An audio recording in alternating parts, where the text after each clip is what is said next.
Hola, buenas noches. Estamos en un lunes ya de julio del 2022, en este caso en el ciclo Músicos del País, el capítulo número 10. Desde Córdoba Capital nos recibe hoy Luis Lewin, compositor, pianista, pedagogo importantísimo argentino. Luis, un gusto conocerte. Buenas noches. Hola Max, un gusto. ¿Todo bien por allá? Todo bien, ya esa pequeña charla que hemos tenido antes, ya nos hizo bastante familiar. Dale. Che, Luis, siempre el comienzo de las charlas tiene que ver eh, aprovechando el poco tiempo que digamos que vamos a tener, que vas a ver que va a ser poco, conocer un poco tu historia desde el comienzo. ¿Por qué sos músico? ¿Qué te llevó a ser músico? ¿Qué cosa familiar o de un instrumento cerca o de un disco o algo que te haya marcado? Vos me contabas que naciste en La Falda. ¿Hay algo ahí que marcó tu vida para que seas músico hoy en día? Sí, evidentemente. O sea, para empezar, mi madre era pianista.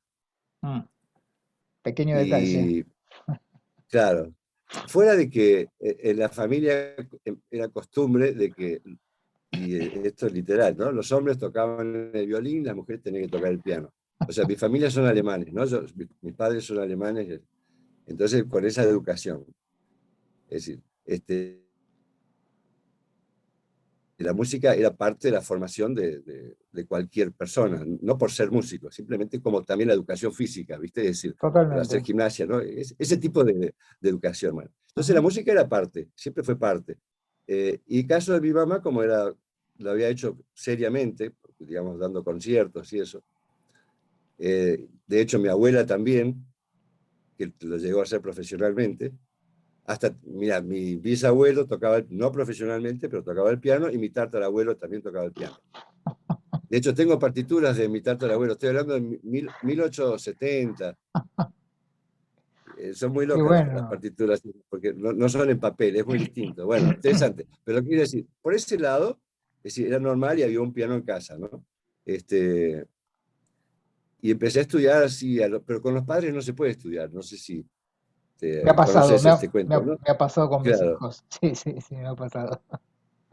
Entonces, hasta que mi mamá no, hasta que abrió una academia y puso otra colega, otra profesora de piano, y ahí empecé a estudiar. Y yo ahí tenía 8 años, ¿no? Pero como te digo, era como ir a hacer gimnasia, ir a estudiar piano, ¿no? Era una parte más de la rutina, digamos. Pero si después me preguntás exactamente qué es lo que hizo que me pegue a la música o que la música me pegue, y ahí, pues, a los 10 o 11 años, no me voy a olvidar específicamente, en mi caso, mi viejo tenía un equipo con un parlante de 18.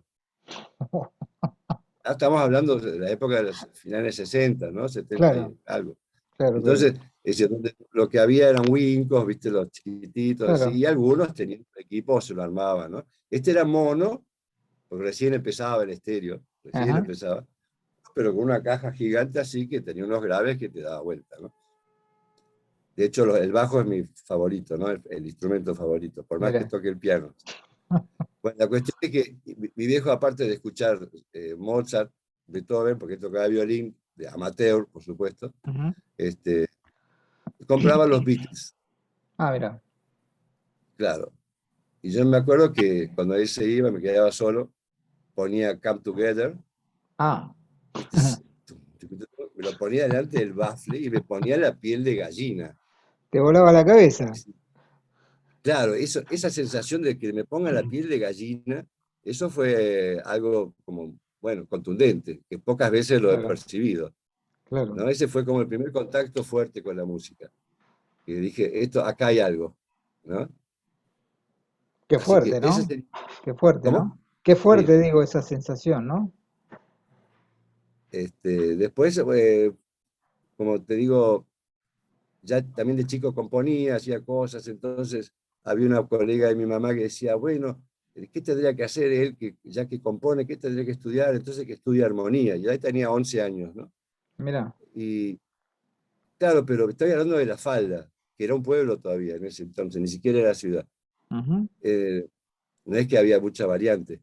Entonces me mandaron a estudiar conducción de voces. Y yo no entendía nada, estaba bárbaro, sí, me parece fantástico, pero no entendía la relación con lo que yo proponía y eso Claro, claro, era que era totalmente distante, hoy lo entiendo perfectamente, ¿no? claro, Digo, claro, qué lástima, y hay otra vez, viste, eso, volvemos a eso que habíamos hablado nosotros en privado, que tiene que ver con la parte educativa, ¿viste? sí. Y si te aprovechan y te pasan ya toda esa data en esa edad, imagínate, y no a los Uf, 20, ¿no? uf, Bueno, ¿cuánto tiempo ahorramos, no? uf, un montón. Bueno, por eso hablamos, lo dejamos para otro capítulo. Dale. Y después, la siguiente parte, ya en la secundaria ya tenía mi grupo de rock y eso, Ah, y ahí hubo otro, digamos, quiebre importante, momento bisagra, que fue, claro, de escuchar lo poco que entraba, como te dijo lo mismo Fernando, ¿no? Otro colega cordobés, lo mismo en Buenos Aires, muy poca data, o sea, muy muy pocos poca. tenían discos, y Sí. olvídate de tener partituras y todo eso, ¿no? No, libros, Entonces, todo eso. No. dependía de que algún tipo, por ejemplo, que un programa que había acá en Córdoba, que te contó el mismo Fernando, que pasaba, por ejemplo, Weather Report, Chicorea,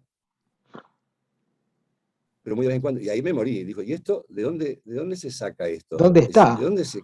¿Dónde está? Claro, Claro. y a Manolo Juárez, Uh, que eso también decía, wow, con el trío de Manolo Juárez, y eso también me llamó mucho la atención, ¿dónde se estudia eso, no? claro, claro, claro.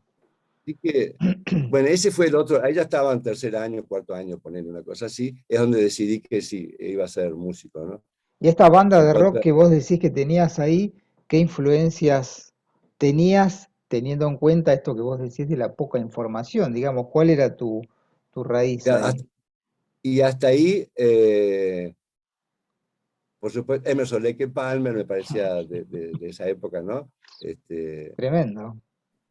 Pink Floyd, todo eso que aparecía en esa época. Esa era mi referencia a nivel rock. Pero Ujú. a mí sobre todo me llamó la atención, aparte de estos grupos de rock, sinfónico, como se llame, la parte virtuosa, por ejemplo, el caso de Emerson Lake and Palmer, ¿no? Ah, Una cosa que siempre eso me llamó la atención. Y después, a los 18 más o menos, sí, 18, que creo que tenía cuando escuché por primera vez a Chick Corea, Return to Forever, Music Magic, muy y luego, y bueno. después todo lo que vino, ¿no? Todo lo anterior y después todo lo que vino, ¿no? Pero también cuando escuché Music Magic digo, wow, esto es lo que quiero, ¿viste? Ahí, bueno, eso obviamente terminó de confirmar, ¿no? Y, y ahí, perdóname que me corro un segundito del tema, ¿no? Dale, dale. Porque vos dirías que Music Magic es música popular, ¿Qué es donde tenés música que saber, popular? ¿Qué es música popular? por eso te Convengamos digo, eso. por Convengamos eso, eso. viste que ahí está el tema, viste que decís, bueno, pero si para tocar eso tenés que ser un pedazo de instrumentista, para escribir eso tenés que saber conducción de voces, como cualquier otro, o sea, tenés que ser un pedazo de músico. Entonces, ¿dónde se diferencia lo de popular, no? Es decir, qué es erudito y qué es popular, ¿no? Bueno, eso queda de vuelta abierto para el próximo tema.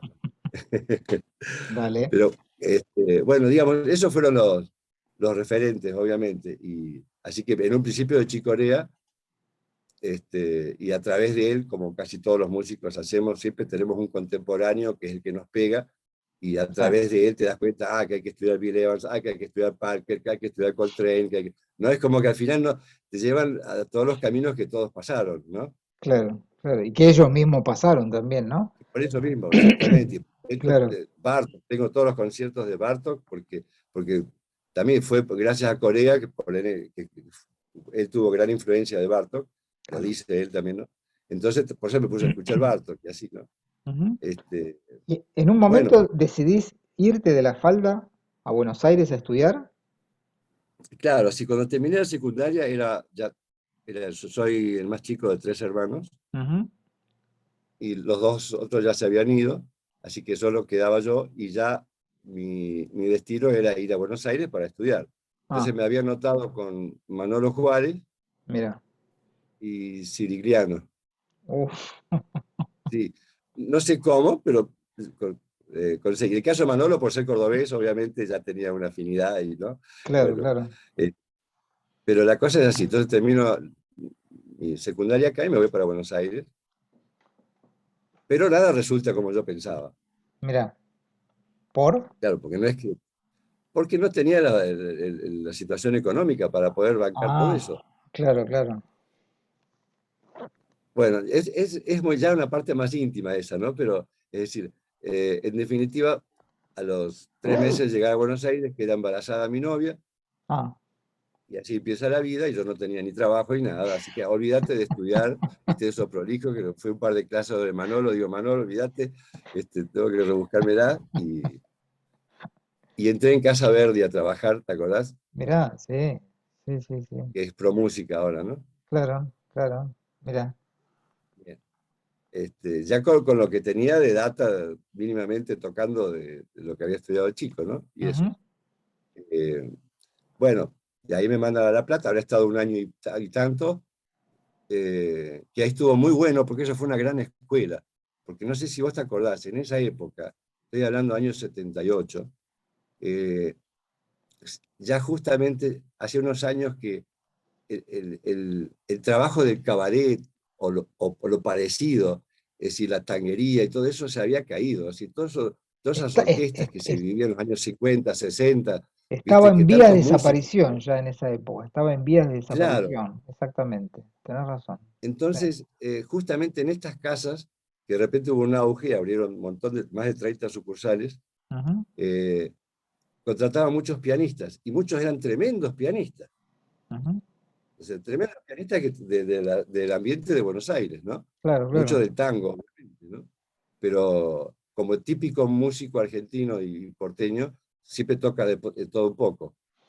Entonces, con algún colega me acuerdo que había estudiado los tumbados centroamericanos, ¿viste? Con otro Claro. estudiar un poco más de jazz y así, ¿no? Ujú. Bueno, no sé si vamos bien por este camino. Totalmente, Vale. totalmente. Este, pero como te dije, sabía que había que irse del país desde siempre. Es decir, como Y, siguiente paso, lo siguiente era salir del país, y porque estamos la data hablando no de estaba. una época, y además, Luis, perdón, ¿no? Estamos hablando de una época muy compleja del país, muy Sí, compleja. Gente desaparecida, gente muerta, dictadura que duró desde el 76 hasta el 83, digamos, nuestra generación la padeció y mucho, digamos. Entonces, ser músico en aquella época, wow, era bravo, ¿no? sí. Yo, pues, la verdad, era tan inconsciente Yo de también, todo eso. yo también. Claro. De hecho, como te digo, cuando llego a Buenos Aires, realmente pasé hambre hasta que ahí conseguí trabajo en esta casa de música. Ujú. Y, y ahí me mandan a La Plata, luego de una preparación, me mandan a La Plata, ya a una sucursal que había en La Plata. Y ahí me establecí, estuve cómodo, por primera vez tenía una comodidad de departamento y Ujú. nací mi segundo hijo. Ah, O sea que los tuve a los 20 años, ya tenía 2 hijos. ah, miércoles. Entonces, sí, sí, todo muy rápido. Ahí entendí cómo funcionaba la cosa. Entonces, pero estaba por primera vez todo tranquilo, había armado un grupo, de hecho con Ah, César Salgán, que es el ah, hijo de Horacio, sí, sí, sí, sí. que él es bajista, ¿no? También, ¿no es cierto? Gran bajista, sí, sí. Sí. Y es tremendo, toca todo. César es tremendamente virtuoso, todo lo que toca lo toca bien, es tremendo. Ajá. Bueno, esa fue mi época de La Plata, por ejemplo, y que estaba bueno porque teníamos nuestro grupo, ¿no? Pero sabía que no conseguía el material, no conseguíamos el material que había, por ejemplo, en la Berkeley, Mm. los Minus One y todo eso. Entonces, solamente por conocidos y así llegabas a encontrar ese material y todo eso, ¿no? Eh, Así que, por suerte, en La Plata consigo un poco de ese material y me informo. Pues, ahí me entero quién es Charlie Parker, Coltrane, y me entero quién es este, Pascual Gismonti, me Uf, entero quién es Camargo Mariano, me entero quién es Elis Regina, es decir, toda esa parte que me fascina, obviamente. qué muñecos, ¿no? Y así fue. ¿Cómo? Qué muñecos, ¿no? Sí, sí, sí. Aparte forma parte de nuestra formación, digamos, somos latinos y eso Totalmente, está acá al lado, ¿entendés? claro, claro. Eh, Y Forma perteneció parte de lo. eso a una época muy específica que fueron esos finales de los 70, Claro, donde el arte musical, yo creo que quizás fue una de las últimas veces que tuvo una explosión artística dentro del jazz y dentro del rock también, muy interesante por los grupos que vos nombraste antes, Emerson, Lake and Palmer, Yes, Genesis, y por el Yes, otro costado, Weather Report, la Mahavishnu, Return to Forever y todas esas bandas, ¿no? exacto. Qué libertad, ¿no? Y los discos que Qué hicieron libertad, esos ¿no? tipos, ¿no? Y los discos que hicieron, ¿no? Verdaderas obras maestras, vistas hoy en Por día. eso. Claro, claro. Bueno, para terminar así rápido. La Dale. cuestión es que me voy para Brasil. Ah, bien. La verdad es que lo interesante siempre son las anécdotas. ¿Cómo es que uno llega a Brasil? ¿Entendés? ¿Y ¿Y cómo por es que qué? uno llega ¿Y por después? qué? ¿Cómo caíste en Brasil? Claro, y así, pero bueno. ¿Viste? Yo te dije que trabajaba en este negocio de música Sí. y un día aparece un trompetista brasilero que había venido con su grupo a hacer el carnaval en La Plata. Ah, mira. Entonces dice si podía probar la trompeta Yamaha, ¿no? Mm. Entonces agarra así y toca Wave, pararari, parará. Entonces ahí me siento en el piano, una que las que conocía, ¿viste? Entonces dije, lo acompaño y ahí nos ponemos a charlar y me dice, mira, estamos en pianistas, si tenés ganas, Uy, qué bueno. me llevé el piano Fender del negocio, ¿viste? El 88 con equipo, me lo Uy. llevé ahí, me instalé las 2 semanas con los brasileros, porque estaba fascinado yo. Y, Es decir, conocía muy poco del repertorio, pero no importa, yo fascinado. Y después, sobre todo, fascinado con el guitarrista, es decir, ¿viste? O el balance, que ellos como le dicen, ¿no? la Que parece llevaba. tan simple y no lo es, ¿viste? Es decir, No, no, como tocar una no. chacarera, ¿no? Voy a decir, sí, pero cuando la toco el santiagueño, y tiene un extra, ¿viste? Voy a decir, ese Sí. plus. Pero si yo lo hago igual, sí, pero no te suena igual, ¿viste? Bueno, esto es algo que me fascinaba de los brasileños, ¿no?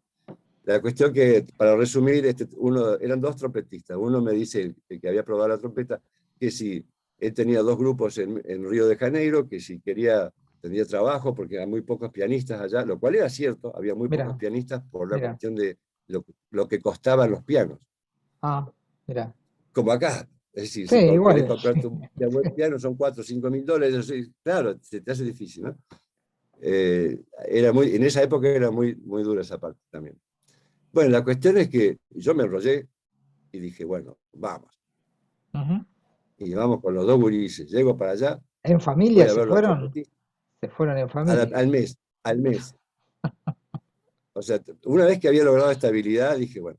Y más, mi plan era Brasil, pasar por Guayana, llegar a Cuba y Oh, terminar en Alemania, ¿no? ah, Estudiar todos los ritmos centroamericanos y toda esa parte. Pero imagínate, tenía 20 años, ¿no? La cuestión es que llego a Brasil, el trompetista no tenía ningún grupo, era todo mentira.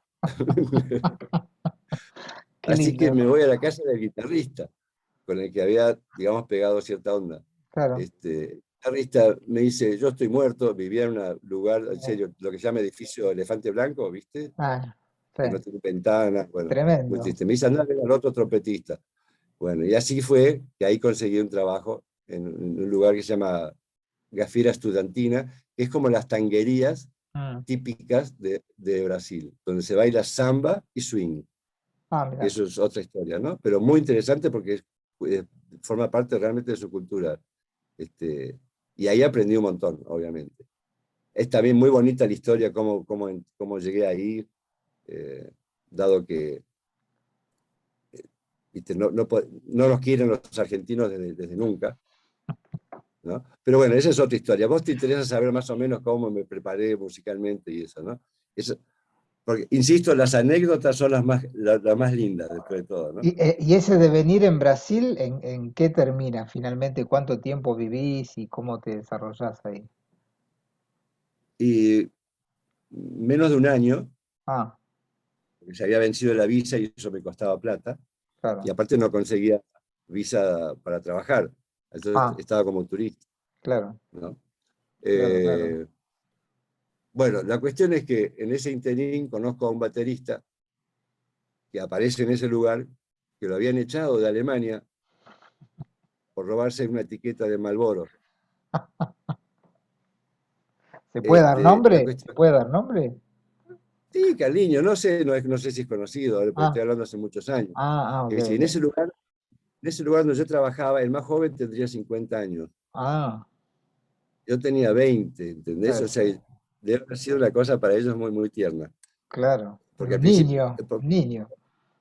perdón que cuente la anécdota, pero No, no, dale, que dale. es muy... de hecho, no entraban blancos a tocar. Ah, ah, ¿Tá? Entonces, el trompetista que me lleva, me dice, decí que sos alemán argentino.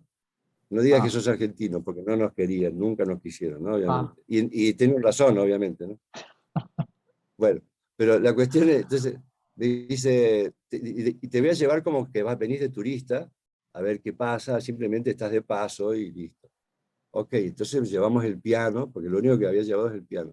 Llevamos el piano y todos me miraron muy raro esa noche. Y él me presentó como que era un amigo que me había conocido en Argentina. Así. Siempre decía el alemán que había conocido. Bueno, la cuestión que tocamos, y después te cuento otro día cómo era el trabajo. La cuestión que termina la noche y me pregunta si va a venir al otro día, si estaba dispuesto. Y si se claro. puede, decía yo, ¿viste? Rogando, ¿viste? Por Y al favor, otro día, claro. y en un momento de la pausa que nos daban papas fritas, mi amigo el trompetista le cuenta a todos los músicos la verdad de la historia, que yo Oh, necesitaba trabajo, estaba muerto, tenía 2 hijos, es decir, ¿no? Listo. Ah, entonces van todos los músicos a hablar con el dueño del lugar y me contratan. ah, No, pues es bien. una cosa muy tierna, es decir, también de la parte humana, a eso es lo Claro, que voy, ¿no? claro, claro. Y imagínate que yo no conocía el repertorio, es decir, simplemente me había puesto el piano delante del equipo de guitarra para poder sacar los acordes y bueno, y así, ¿no? Este, bueno, la cuestión que después me tenía que decidir dónde terminar y obviamente me fui para Alemania. Ah, bien. Eh, Porque tenía pasaporte alemán, es decir, obviamente no me iba a ir. España todavía no existía como tal, ¿no? Es decir, recién salía de Franco, era muy, muy pobre en ese sentido, ¿no? Sí, Así sí. que por eso decidí irme a Alemania. Y con el tema del Y, idioma, ¿cómo te llevabas? no, no, porque mis padres son alemanes, creo que te conté. No, no, pero digo, ¿vos hablabas fluidamente Sí, sí, alemán? sí, porque es el idioma materno, entonces Ah, siempre ok, hablé ok. alemán. Ah, ok. Bien. Para mi pareja fue lo difícil, obviamente, ¿no? Sí, sí, sí, sí. Pero mis hijos no, aprendieron enseguida, fueron al jardín infante, Ah, perfecto, hablaban alemán perfecto, ¿no? Todo bien. Pero interesante que cuando llego a Múnich, ¿por qué llego a Múnich? Porque el tipo este baterista que habían echado de Alemania, le habían dado, me había dado 8 teléfonos y la ah, mayoría eran de Múnich. ah. Por eso elijo la ciudad de Múnich, Ujú. porque me había dado 5 teléfonos de músicos que vivían en Múnich. Y así fui a parar a Múnich. Mira. Y así llamé por teléfono, con muy poca plata llegué, no importa, pero eso a otra parte, pero al mes ya estaba trabajando, por suerte. Pero lo Ah, interesante fue que cuando me voy a hacer conocer, ¿viste cómo haces para hacerte conocer? Y vas a los clubes de jazz, claro. ahí donde se puede conseguir trabajos, ¿no? Y conocer músicos y eso, ¿no? Y claro, y veo, me acuerdo perfectamente de un pianista, tenía 18 años el pianista y tocaba como Oscar Peterson. Dice, claro, esto, ya tenían toda la data, todo eso, ¿entendés? O sea, yo lo miro, es totalmente intuitivo. eh, y decir que venía por el lado brasilero, por ese lado, que con eso trabajé bastante. Sí, Digo, me sí, dio sí, bastante material. Lo único que me podía diferenciar, digamos, ¿no? Para poder claro. pegar a bajo. Pero ahí me di cuenta, claro, que había que estudiar, ¿no? Y ahí sí me puse las pilas con todo el material y todo eso, ¿no?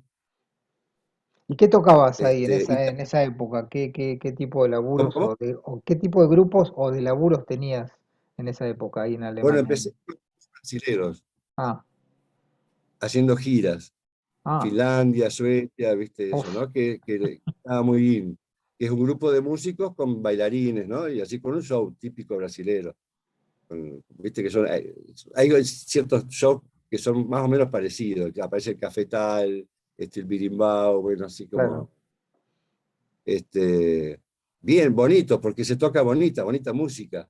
muy linda. Es muy, muy interesante. También aprender el oficio, ¿viste? De eso de un show. No es lo mismo que tocar un tema y parar y empezar otro, sino que cuando la bailarina hace así, hay que ya meter el acorde. Cuando pasa, ¿no? ¿Viste? El oficio del show. Claro, claro, claro. Eh, Bueno, y después hasta que me hice del ambiente de Múnich, decíamos, porque al principio cuando estás en gira no podés conocer la ciudad donde fuiste a parar, porque estás todo el tiempo en gira. Claro, claro. Entonces, después empecé a conocer el ambiente musical ahí, ¿no? Y como te digo, después, sobre todo a la noche, estudiar mucho. Daba clase en una escuela y tenía un sótano en la escuela donde tenía mi CP70, Oh, donde podía estudiar, claro, donde podía estudiar y no molestar a ningún vecino, ¿no? claro. Y Digamos, eso, toda la parte que tenía que ver con la parte de jazz, ¿no? Me refiero a toda esa parte, ¿no? ¿llegaste a tener un grupo propio ahí? ¿Llegaste a armar alguna cosa tuya ahí? Sí, y trabajaba para muchas cosas. Ah, Trabajé también, es decir, aparte de trabajar en grupos brasileños, después grupo para un cantante, trabajé 20 años para la Iglesia Católica en Austria. ah, mira, Eh, claro, nada que ver, por ejemplo, ¿ves? ¿Ves?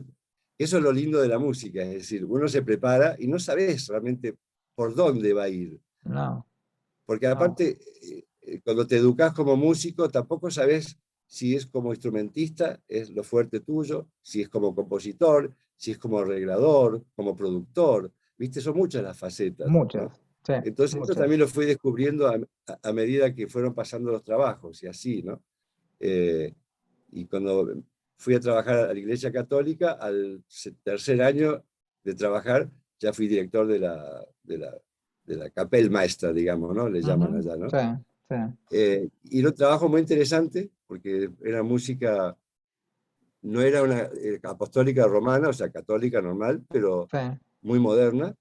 mira, Y, y, y básicamente mi trabajo era hacer una misa mundial, que se llama así, misa mundial, y cada 2 años ese capital se destinaba a un país del tercer mundo, ujú, y de acuerdo a ese país se hacía la música y con una misa de ese país. qué Entonces, interesante, por ¿no? ejemplo, música sacra, pero Sí, de distintos países. ujú, Y mi trabajo era sacralizarlo realmente para el oído europeo. claro. ¿Y qué te Quiero tocó decir, hacer existe ahí? la... ¿Qué te tocó hacer ¿Cómo? ahí? ¿Qué te tocó hacer o de qué Claro, yo países?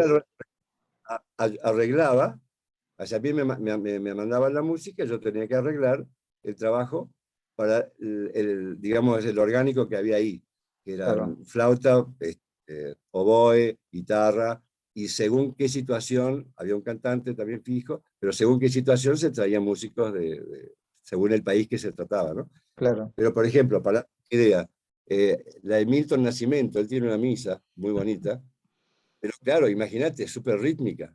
claro. ¿Quién lo toca Ah, eso? claro, no, y eso para el oído europeo encima no No, entiende la letra, no no suena camina, sacro. no camina, Bueno, claro, entonces mi trabajo era realizar eso, digamos, que esa música, todo lo que se tocase ahí sonase sacro, de alguna manera para un oído europeo, ¿no? Más o menos captable. Entonces, claro. por ejemplo, la de Ariel Ramírez es una hermosa misa, me Sí, parece una de las más lindas, sí, fuera de las clásicas, digamos, ¿no? Una de sí, las más lindas y realmente sacras, ¿no? En cambio, por ejemplo, me tocó hacer una de México y no, era como, no sé, no por discriminar, pero como si fuera Palito Ortega, pero hablando de Dios, y no tenía nada que ver. Bueno, entonces ahí me costó mucho trabajo sacralizar eso, ¿no? una Pero mezcolanza hice misas importante ahí, ¿eh? Una mezcolanza interesante ahí. eh, de Luba, África, de China, de Indonesia, Ah, de Vietnam. wow, Así que me metí en cada lado, digamos, interesante. O sea, que jamás me hubiese metido, ¿no? Digamos. Así que bien. también interesante. ¿Y eso hay algún registro? ¿Tenés algún registro en YouTube o algo de eso? No, ¿No? Mira, no. interesante. ¿Y no te Hay quedaron discos, grabaciones, nada? sí, sí, se hicieron unos discos. Ah, Me acuerdo de la misa china, pero si lo encuentro nunca te lo voy a dar, porque hay una foto que estoy vestido de chino. pero No, no, es tremendo. eso tiene que ser la portada de esta charla. Vos vestido de No, chino. no, no, no, no. No, no, no, muy loco. Claro, porque justo la misa china, ninguno de los otros instrumentos servía. Entonces la hicimos básicamente con un flautista con flautas chinas y Claro, sintetizadores, digamos, ¿no? claro. Imitando los cotos y esas cosas, ¿no? Pero nos hicieron vestir de chino, no, en esa parte no, no. Es buenísimo eso. No, pero no importa, lo importante es eso, lo que en definitiva, mira vos, qué abierto fue el tema, ¿no?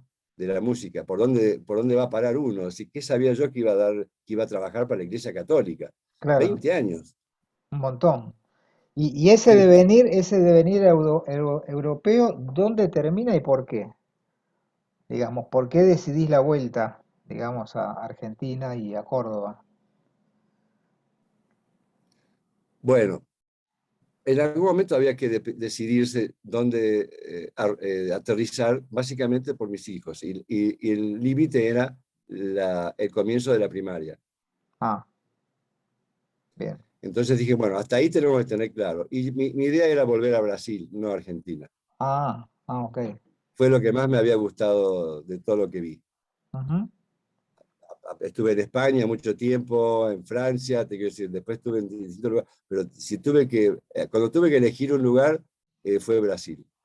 Pero después se sumó más gente en el proyecto argentino, este, que me convencieron de venir a Argentina.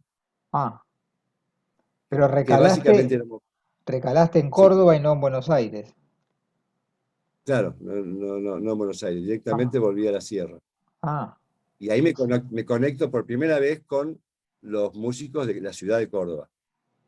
claro. Y Bien, ahí empieza mi trabajo como pedagogo también en la ciudad de Córdoba, ¿no? Que es tal vez lo más importante que se puede decir que, a lo que me he estado dedicando, ¿no?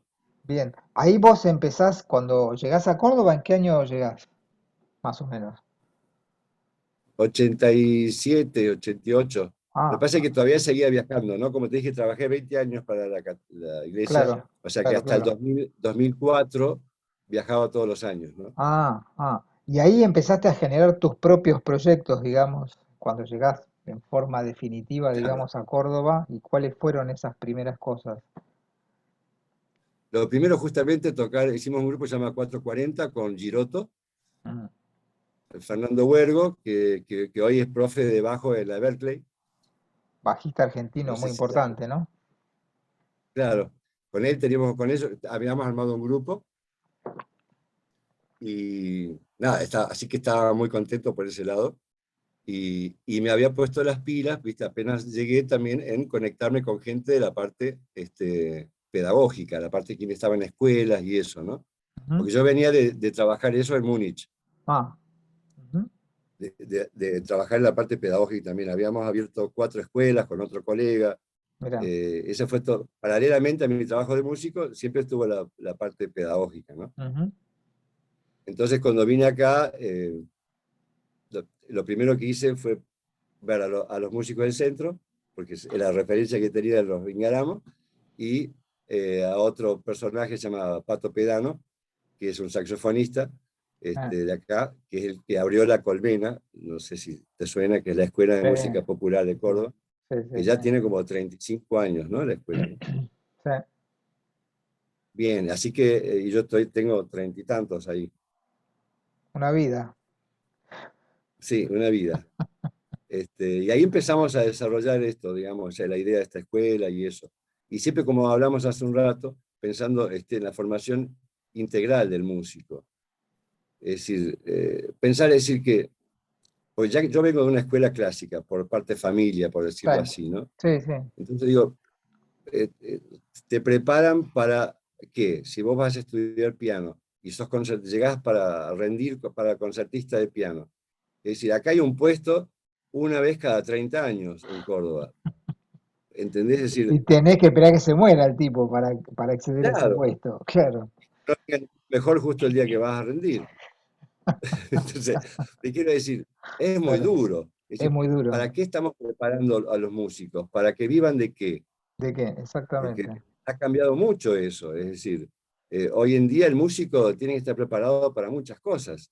Es lo que te digo, y a mí me ha pasado y seguramente te ha pasado a vos. Es decir, de tener alumnos que se han recibido, han hecho su carrera de piano tradicional, digamos, y llevan ya 10 años dando clase en su pueblo, pero bueno, ven otra gente, otros colegas que tienen su grupo, componen, hacen sus videos y producen, y ellos están enseñando lo que les enseñan. Claro, es como que hay una distancia tan grande, ¿no? Y cuando vienen a estudiar conmigo, digo, claro, tienen un vacío en esa parte. Es decir, no están preparados para eso. Bueno, es una parte que todavía la escuela tradicional se debe, digamos, ¿no? A actualizar. Y de Todavía a sigue poquito, ¿viste? pasando, De a ¿eh? poquito. Por Todavía eso, sigue de a pasando, ¿eh? poquito, viste que, claro, sí, obviamente. Yo me acuerdo, por ejemplo, cuando llegué a Alemania, eh, que ya toda esa data estaba, y había ya universidades que ya tenían estas materias adentro. Y de una manera más neutral, que eso es que es lo interesante, lo que hablamos hace un rato. Cuando uno dice hablar del jazz, uno toma la escuela del jazz, no literalmente el lenguaje del jazz. Si No, vos querés tocar pentatónico, blues y todo eso, bárbaro. Yo estoy hablando de la parte funcional, teórica de la música, que claro. esa, nuevamente, a través del jazz, si todo músico tiene que conocer. ¿Sí? Que después, Entonces, te además, ayuda.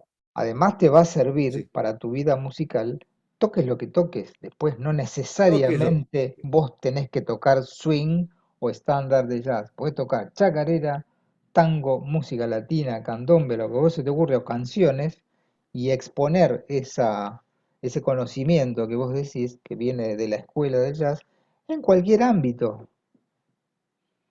Exacto. Bueno, esa neutralidad es la que yo veía cuando estudié en Alemania, que ellos tenían esa neutralidad. Claro, ellos tienen su escuela, tienen Claro, vaya si tienen escuela, digamos, tradicionalmente hablando.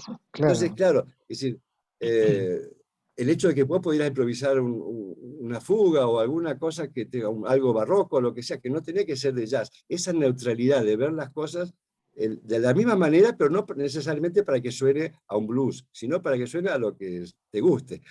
claro, claro, Eh, claro. Eso me encantó de alguna manera y bueno, trato de alguna manera de eso llevarlo a cabo también, ¿no? Con mis alumnos. Así, como, Vos, igual que vos, vos, además de trabajar en La Colmena, trabajás en la Universidad de Música Popular de Villa María. sí. Contá cómo es esa experiencia también, porque es muy interesante y muy piola, ¿no?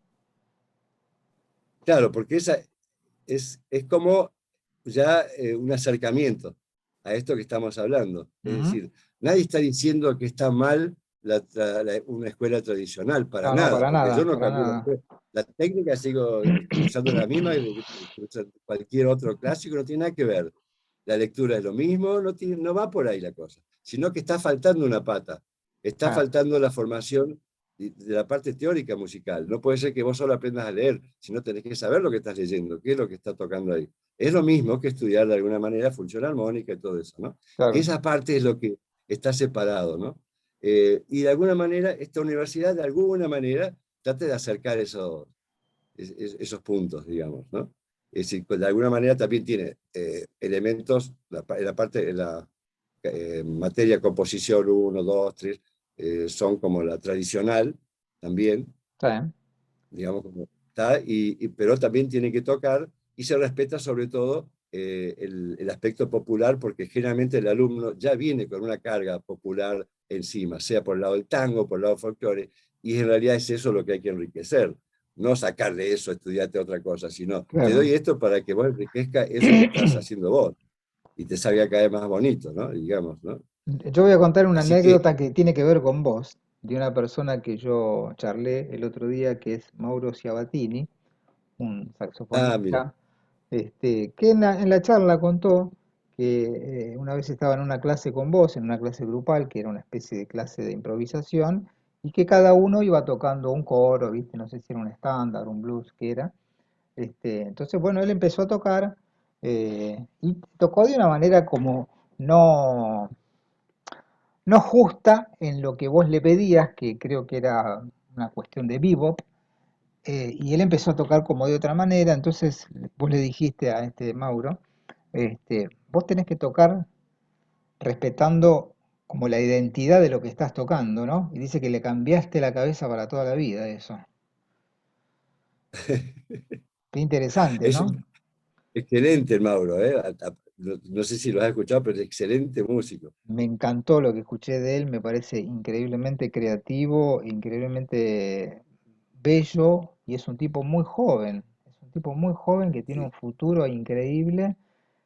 Y me contó esa anécdota que tiene que ver con tu nombre y apellido, justamente porque te nombró en la charla y dijo que esa frase que vos le dijiste le cambiaste la vida. Mirá qué loco, ¿no?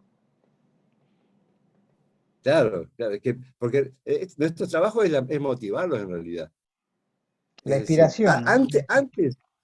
antes, suponete, podías tener el material en tus libros, ponele, Sí, ¿viste? Las escalas, ponele, ¿no? Lo podés tener en un libro. Pero ya hoy ni siquiera eso. O sea, el material está en tu teléfono. claro, Simplemente hay que guiarlo al alumno, ¿no? Entonces, claro. quiere decir, nuestro trabajo siempre fue, por eso eso de la generosidad. Es decir, no podés guardarte nada. Justamente nuestro trabajo tiene que ser motivar al alumno. Por eso me llamó mucho la atención cuando vos me invitaste muy gentilmente a visitar tu canal de YouTube para informarme un poco de quién eras. Me pareció muy interesante la cantidad de material académico que vos tenés en tu canal explicando distintos tópicos musicales, que yo, funciones armónicas, cómo se mueven las voces. Pero me llamó la atención y me gustaría que para el final de la charla pudiéramos charlar de esto. Eh, creo que es el primer video que vos haces en cuarentena, ya en marzo o abril del 2020, que se llama El Ego, justamente. Entonces, como en la El ego charla y mi previa, formación. claro, como en la charla previa charlamos de esto, hablamos de esto, me gustaría que un poco expongamos o expongas vos este tema, de qué se trata y por qué hace tanto daño a veces. Claro, viste, primero por experiencia propia. Claro. Por experiencia propia, es decir, uno nunca va a aprender mejor que tocar con gente que toca mejor que uno. Primera Es decir, regla, siempre, primera regla. claro, es decir, por supuesto, pobre el otro, pero te quiero decir, siempre lo ideal es ser el peor del grupo para poder estar estudiando, ¿no? Tal Y es cual, la única manera, ¿no? Que te pase la experiencia. Y claro. después, por otro lado, después dando clases, porque obviamente lo ves sobre todo cuando estudian improvisación, que ahí es donde más expuesto queda. Es decir, y mirate, fíjate vos que el instrumentista es una cosa y el cantante está más expuesto todavía, porque el cantante no tiene la excusa del instrumento. No, ¿Entendés? Es decir, el instrumento lo tiene adentro. Entonces es el más tímido todavía a la hora de decir, bueno, ahora improvisar sobre este acorde o lo que sea, no importa lo que te salga, pero, ay, no sé si me va a salir, no sé si me va a salir, ¿viste? Ese miedo ¿no? miedo Bueno, sobre escénico, todo, miedo escénico, claro, ¿no? es que en realidad es el miedo a mostrarse ridículo, el miedo que tenemos a no mostrarnos la mejor faceta. Todos queremos mostrarnos lindos, guapos, y que la sabemos y que la tenemos clara. Es lo que queremos mostrar siempre hacia el otro, ¿no? Es Claro, como, es una faceta humana típica. Entonces, y eso a través de la experiencia de verlo con alumnos, es decir, claro, eso está haciendo daño. Hay gente que por ahí no se abre justamente porque el que está al lado toca mucho más, entonces le da vergüenza tocar delante de él. Bueno, así que esa charla es muy importante. Entonces siempre empiezo mi clase en el año, la primera clase, charlando sobre eso. O sea, esto es una familia, el ego lo dejamos afuera, en la puerta, y ahí queda, y esa es la idea. De manera que si hay alguno que le gustó algo que tocó el otro, en vez de este, ¿viste? Acobacharse y decir, no, yo ahora no me muestro, no, pedile, ¿qué hiciste? Mostrame, a ver, mostrame cómo hiciste esto. Y si no te sale, no te sale, no te preocupes. no Es pasa decir, nada. somos los que podemos. Yo también quise ser chicorea, ¿está? Y no voy a ser chicorea. Listo, pero me tengo que conformar con lo que hay. Que no es Eh, poco, ¿eh? Que no es poco. claro, bueno, Claro, lo que hay. lo que nos tocó a cada uno no es poco, ¿eh? Teniendo en cuenta que Por uno eso, podría haber terminado en otro lado, digamos, de la vida, por un montón de circunstancias. Quizás en el caso tuyo, con una ayuda muy grande de tus padres. En mi caso no fue así porque mis padres no eran músicos y yo me tuve que romper la cabeza solo en el laburo y cómo desarrollarme en la música. Cada uno tuvo su lugar porque lo buscó, algunos con suerte y otros no tanto, pero es fundamental, el otro día hablábamos con alguien, ¿para qué estamos acá en el mundo, en este tránsito de la vida? Nos estamos poniendo medio filosóficos, ¿no? sí, Para ser felices, ¿no? exactamente. Por eso, viste, ante la duda que perdón, me meto, te corto un segundo. Dale, Viste dale. que muchas veces el alumno, como todos nosotros, hemos pasado por esa duda. ¿Habré elegido bien la profesión? ¿Habré Sí, elegido? sabiendo que es difícil, habré elegido bien, claro. Entonces, también está bueno aclarar eso, eh, y para relajar un poco al personal, ¿viste? Me refiero al alumnado, a la gente joven. Es decir, mira, eh, lo que vos estás estudiando ahora, lo que estudias ahora a los 18, 19, 20, 20 y pico de años, no lo vas a poder estudiar a los 40. Si lo que vos logres hoy a nivel psicomotriz y a nivel teórica, la matemática musical, ¿no? Viste, tener todo eso claro en Sí, la cabeza, como sí. motrizmente, lo que vos logres hoy, no importa cuándo hayas empezado, no importa, pero hoy es tu día más joven, lo que vos logres hoy no lo vas a poder lograr nunca después, por más que después no te dediques a la música, pero sí vas a poder estudiar abogacía de acá a 10 años, tranquilamente. Sí. Podés estudiar tantas carreras que tranquilamente, pero música justamente es la que deberías estudiar lo antes posible. Así que si de última no pasas a ser tu profesión al final, vas a tener algo para toda tu vida de todos modos. Me parece que ese es el punto real donde hay que llegar cuando alguien estudia música, con el sentido de ser músico o disfrutar de la música o aprender un idioma, como es esto, como aprender alemán, francés o turco. Me parece que es muy edificante para la gente. Yo he tenido muchos alumnos que no, finalmente no se dedicaron a la música por un montón de motivos X. Y a veces cuando me los encuentro, que me encuentro cada tanto, alumnos en los conciertos, qué sé yo, me dicen lo importante que fue estudiar música para la vida, no solamente como para su formación Exacto. musical, ¿no? Y te deja pensando, ¿no? Porque decís, uno a lo mejor en una clase explicó lo que era un acorde, una escala, una rítmica, un ritmo, lo que sea, y a lo mejor eso al tipo le hizo pensar en determinada cantidad de cosas y le disparó en su cabeza montones de cosas que después hicieron huella en su vida, ¿viste? Y el tipo a lo mejor después se dedicó a otra cosa, pero recuerda esa clase o recuerda lo que decía Mauro de vos, recordando aquella clase donde vos le dijiste, tenés que tener un idioma, loco, para tocar. Y esa Claro, palabra pero es fundamental. eh, sobre todo es la parte que, me refiero al hecho que uno se puede emocionar. Es decir, que uno se puede emocionar. ¿Viste cuando algo te pone la piel de gallina, lo que hablamos hace un rato? Es lo que te Claro. decía, por ahí, inclusive dentro de los mismos músicos pasa eso. Que si, según la formación que han tenido también, capaz que nunca han sentido esa sensación, eso de ponerse la piel de gallina. Estoy hablando de tipo que estudió por ahí 9 años en conservatorio para ser concertista y nunca se le puso la piel de gallina. Hay algo mal ahí, ¿eh? ¿Entendés?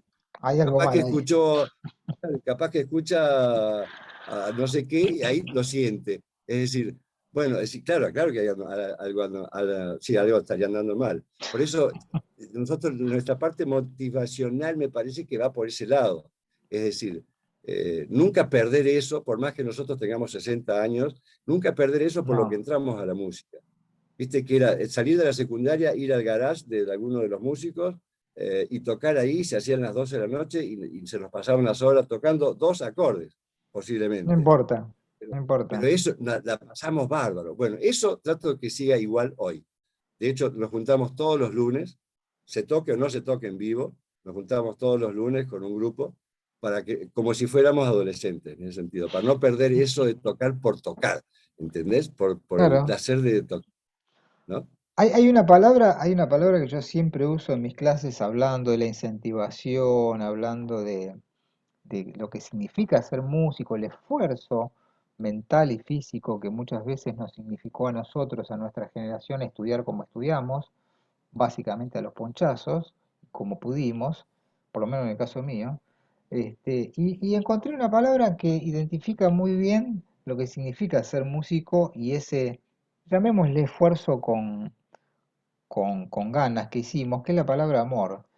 Si uno no tiene amor por esto, mejor que no lo haga, pues la vas a pasar mal, ¿eh? Entonces yo siempre a los alumnos cuando se quejan, viste que esto es muy difícil, que el programa, que hay que hacer muchos trabajos prácticos y que vos sos muy exigente, me lo han dicho unos cuantos, digo, loco, es decir, yo pretendo sacar lo mejor de ustedes, no es que les estoy hinchando las pelotas. Entonces, al final de la charla digo, mira, si vos no tenés amor por esto, un amor profundo por tocar el bajo, por ejemplo, en el caso nuestro, en el hecho de componer y decir, bueno, a ver, se me ocurre una idea. Bueno, a ver cómo la escribo, cómo la llevo adelante. Tengo una parte A, una parte B, una intro, una coda, un solo. Si vos no tenés amor por hacer eso, eh, te diría que estudies otra cosa. Y, viste, muchos se quedan mirándome como diciendo, wow, viste. Y me parece que es una palabra perfecta. Si uno no tiene amor por esto, realmente no tiene sentido. Y además, todo lo que te entrega ese amor después, viste, te entrega mucho, Claro, sí. De todo un poco. de todo un poco, pero digamos a nivel laboral, a Porque nivel artístico. cuando hay amor también puede haber sufrimiento, ¿no? Que Sí, también es así, a la sí, par, ¿no? sí. Pero digamos, seguir esta carrera, por llamarla de alguna manera, donde vos cuando estudias una carrera formal, llamémosle abogacía, medicina, arquitecto, lo que sea, es una carrera que dura X cantidad de años, vos tenés tu título, tenés tu posibilidad de laburar y qué sé yo. El músico, yo siempre digo a los alumnos, y a mí me sigue pasando, y a vos calculo que también, a la edad que tenemos, que somos ya muchachos grandes, yo sigo aprendiendo, yo sigo estudiando, yo sigo analizando, sigo escuchando música nueva, sigo componiendo. Muchos colegas me decían, ¿seguís componiendo? Como si fuera algo raro. Y digo, sí, me llama la atención, me entusiasma. Si no, estás muerto. Bueno, ¿cómo? Por supuesto, si no caduca esto. Es decir, cuando caduca, cuando no nos ande más el bocho. Bueno, Bueno, ahí caducará. ahí veremos Pero, qué hacemos. claro, pero te quiero decir, mientras tanto, si no, que eso es lo bonito, justamente, ¿no? O sea, Claro, nosotros en ese sentido no paramos nunca, o sea, no, algo que nunca va a terminar de estudiar y aprender. no, Alguno invertirá más o menos tiempo en eso, no importa, pero lo importante es que eh, vayas disfrutando pero es algo que nunca termina. Y por siempre el último suerte, tema es el mejor que compusiste, ¿no? por suerte. Por suerte, pues Viste que siempre el imagínate, último.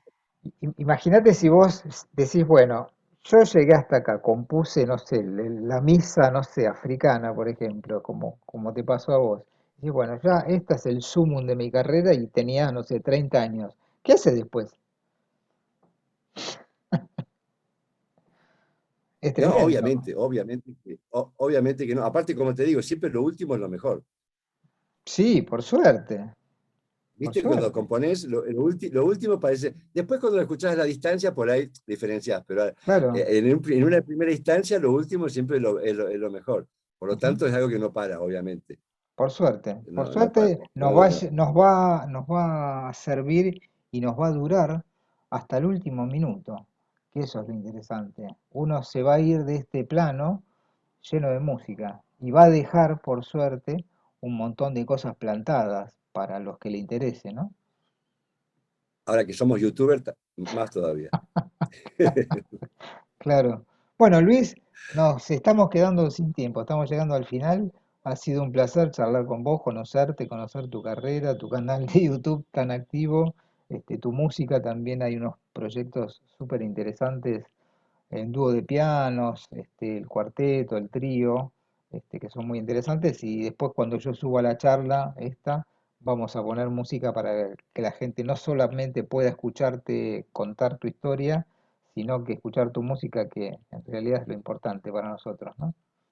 Buenísimo, Max. Buenísimo. Aparte, genial la idea, tu idea de cómo Bueno, es este programa, de alguna manera. Sí, muy interesante.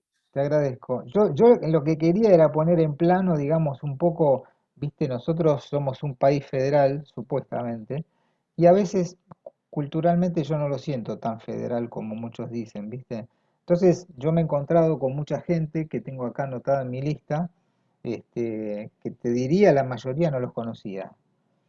Entonces yo digo, wow, qué de gente tan talentosa y tan trabajadora y tan haciendo proyectos tan interesantes. Por ejemplo, en Córdoba está lleno de gente interesante. Yo conocí unos cuantos colegas bajistas que son unas bestias todos, y salvo uno o dos no conocía a nadie. Yo decía, wow, qué loco, ¿no? No conocer a esta gente teniéndola hoy gracias al Zoom, a YouTube, a Spotify y todo eso tan cerca, y que sin embargo yo no los conocía y tanta gente no los conoce. Entonces, este Claro, ciclo, este ciclo de charlas es un poco para poner en vidriera a un montón de gente que de otra manera no llegaríamos a conocerla, ¿no? vos fijate, perdóname, ¿no? Pero por esto de los videos subidos, los tutoriales, que algunos son tutoriales, como te dije, otros no, porque con la pandemia hubo que apurar todo Claro, claro. y son clases grabadas, básicamente, ¿no? Ya te habrás dado cuenta. Sí, Pero quiero decir, tengo alumnos de México, Colombia, de Chile. Eso es súper interesante. Es súper decir, interesante. se abrió otra parte también muy interesante, conocer gente, intercambiar y eso, ¿no? Es buenísimo. Así que bueno, te agradezco enormemente haber participado, Luis, del ciclo. Claro, fue un honor para mí, en serio, Max. Te Y dejo un espero que abrazo toquemos juntos. grande. Y ojalá, yo voy a andar por Córdoba dentro de poco. Avisa. Dale. Así que bueno, esto ha sido el Dale. capítulo número 10 de Músicos del País, en este caso desde Córdoba Capital, Luis Levin.